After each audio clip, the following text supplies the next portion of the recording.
Crosley, the record player brand most well known for slowly but steadily chewing itself through your record collection. So with that in mind, what on earth am I doing with the Crosley?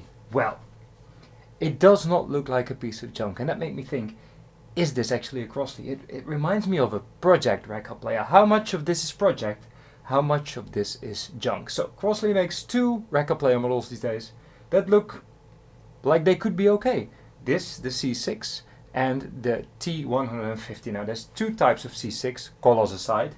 This is the C62. It's the same record player, but it has a built-in amplifier, and it has a built-in Bluetooth module, and it comes with a pair of speakers. Now, the speakers are actually part the reason that I bought this, because I was looking at them on the internet. I was like, well, actually, doesn't look that bad, does it? Nice little woofer, nice little soft dome tweeter, at least I hoped so, it looked like it. A bass port that I used to put the speaker cable in, but it is a bass port.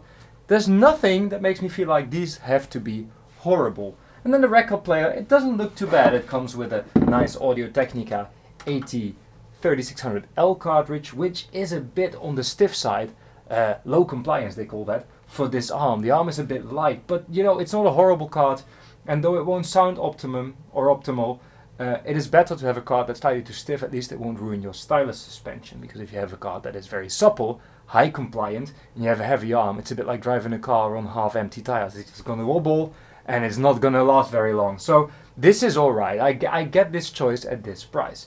Other than that, it has a nice Crosley branded mat, a pretty heavy platter, your motor, your belt, and your inner platter, or sub platter, or whatever you want to call it. Nothing too bad, nothing too special either. As I said, this model has a built-in amplifier, so it just has speaker outputs on the back, and a switch that allows you to switch between the built-in phono preamplifier or no built-in phono preamplifier, which allows you to hook it up to an external phono preamplifier. And that gave me an idea.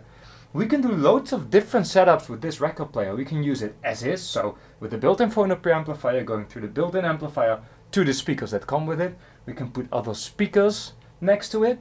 We can use an external amplifier, and then we can bypass the built-in phono preamplifier. There's a video on phono preamplifiers right there that I made. It may be useful for you, and then use a separate phono preamplifier and see actually what they could have done to make this thing better. Because even though I think for the $250-ish it costs with the speakers and the built-in amplifier, I think they could have done a better job. They've skimmed out on a few things to make it affordable, and I wish they'd made it a bit more expensive. More on that later. Let me show you around the record player. So it's got a straight light tone arm, the Audio-Technica cartridge.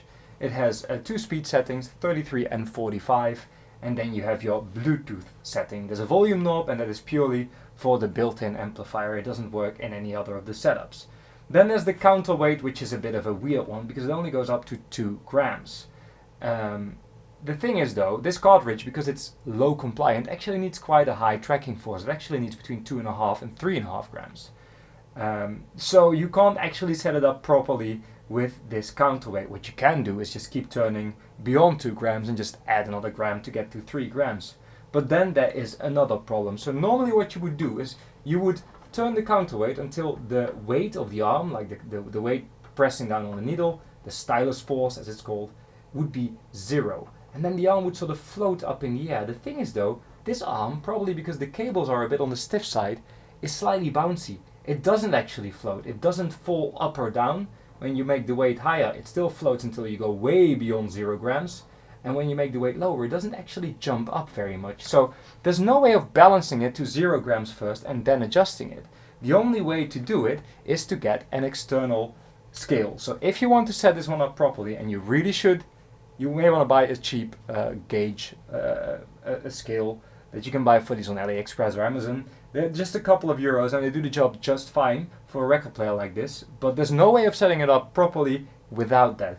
Maybe this is quality control, maybe others do a better job. It's not a big issue, it's still smooth enough where it's not gonna have issues tracking if your record's a bit wobbly, and it does move smoothly in the other direction, so from left to right.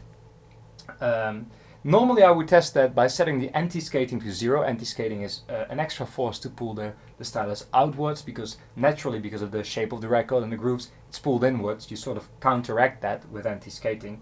And you need that to make sure the stylus moves nicely in the groove with the same force both directions, otherwise you get wear on one side of the groove, channel imbalance, stuff like that. So normally I would set the anti-skating to 0, and then it would just float wherever you put it, and then if you turn it up slightly it will move outwards. Thing is though, this one doesn't have anti-skating control. It does have anti-skating, it pulls out actually quite vigorously, as you can see. Pulls outwards, I should say, before people start laughing in the audience. But there's no way of setting it up. Now it is sort of okay for a high tracking force like this one, but it does mean you probably shouldn't want to pair it with any other cartridges, and you will never be able to set it up correctly. It will be good enough. That's typical for cheap record players. Other than that, it doesn't seem too cheap. The hinges, definitely on the cheap side. They could be better. You may want to handle them with care. The arm's alright, otherwise the platter's okay. Where you can really tell that it's cheap is the lettering that is falling off the record player. Be careful with that. And when you look at the base ports of the speakers, you can see that the veneer isn't done that well. But honestly, if you handle this thing with care, there's no reason why it shouldn't last you for a decade or two. Just keep in mind it's cheap, it's a lot of plastic. Take it easy on the thing. The first thing I would do when I get one, or if I get one, I obviously already got one. This was second hand, by the way. I bought it for a price that I knew I would be able to sell it for, just to give you something to look at, and it wouldn't break the bank for me. The first thing you want to do is replace the speaker cables. It comes with this really cheap set of speaker cables that are mostly aluminium on the inside, no real copper, or not a lot of real copper.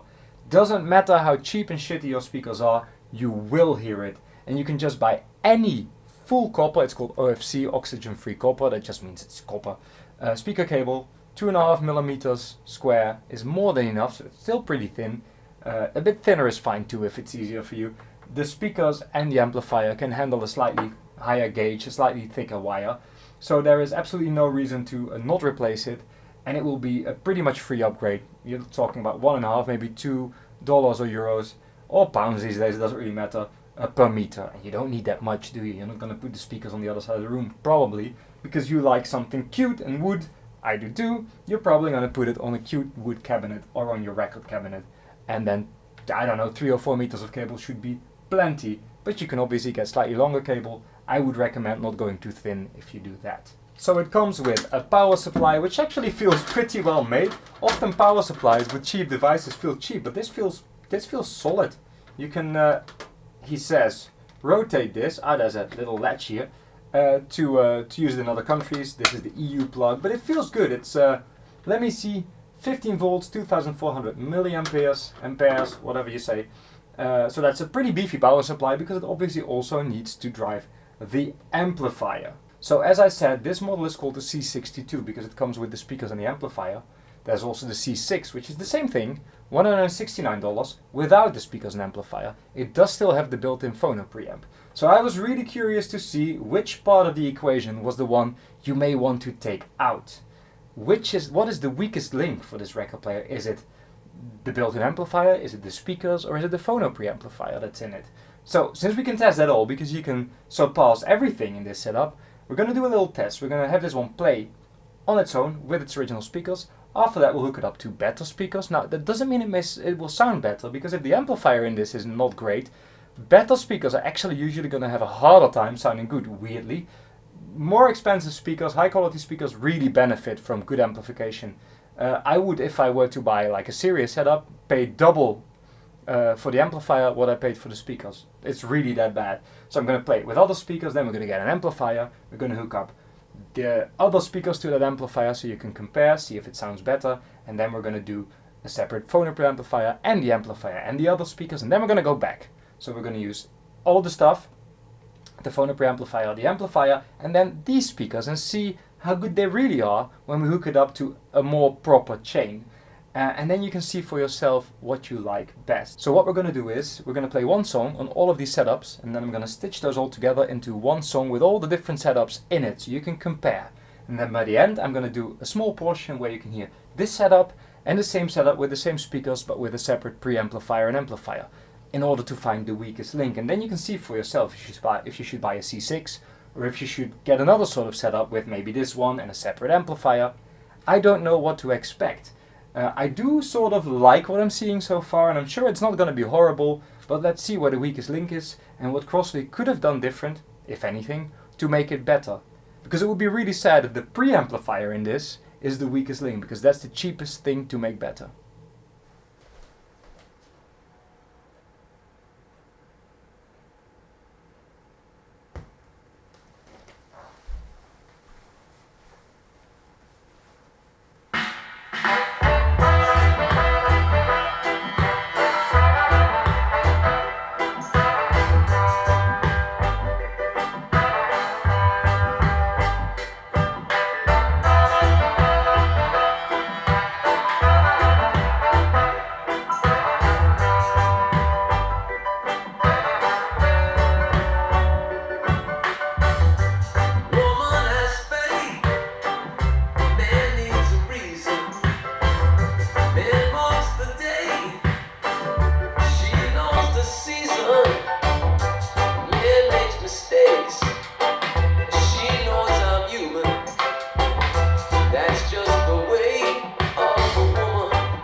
horrible.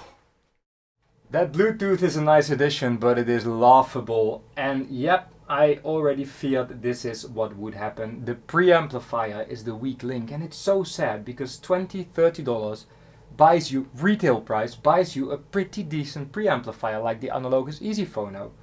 And that's a bit sad because if they had upgraded that, the amplifier in the thing isn't even that bad. There's a bit of an upgrade with the NAD, but that costs twice the price of the entire setup. So the amplifier's alright, the record player is doing a pretty good job. It's just that little preamplifier that they should have used a better one for, and they didn't. They chose not to. And it's a huge waste because even these little speakers are honestly not horrible. They're not great. They're a bit hyped, a bit aggressive in the highs and a bit boomy in the lows, but they're not horrible. Everything is pretty much there, and I didn't even expect that. It's funny how when you compare them to the Wharfdales, which are definitely the better speakers, the Wharfdales almost sound odd because they have so much mid all of a sudden, but the reason is that these actually have slightly too much high and too boomy lows, and then it all of a sudden sounds like you're missing something. But really, for what these are and for what this costs, the speakers are nothing to sniff at. They're actually pretty good. They are nice little affordable two-way speakers. If these were like 99 euros separately, they would be worth it. Just a preamplifier. I'm sure people are going to modify this thing with a better preamplifier. If you can sort of wedge an Analogus EasyPhono in this, you can buy them for like 25 bucks, 30 bucks. You got a really nice little setup. So if you're a bit handy, or if you find a way to route the Analogus EasyPhono back into the built-in amplifier, you've got a really lovely setup. And Crosley, a Mark II with a slightly more supple arm, a correct counterweight, and the proper preamp. If that was $299 instead of $249, that's worth it. And I would wholeheartedly recommend people to buy this as their starter record player. It would be the best option on the market. Almost there, guys. Almost there. One more thing I should tell you. If you're going to use a separate phono preamplifier, you're going to have to turn the phono preamplifier off. That's in the record player. But that is also the entire amplifier. So Bluetooth won't work. And then you may set it to line, so the amplifier is on again. But then you send the line signal through your phono preamplifier. It will sound like this.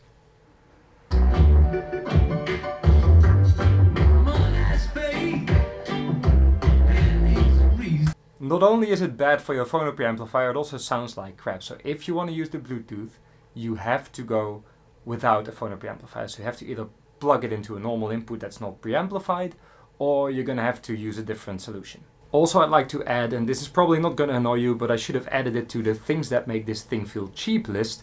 The motor is pretty noisy.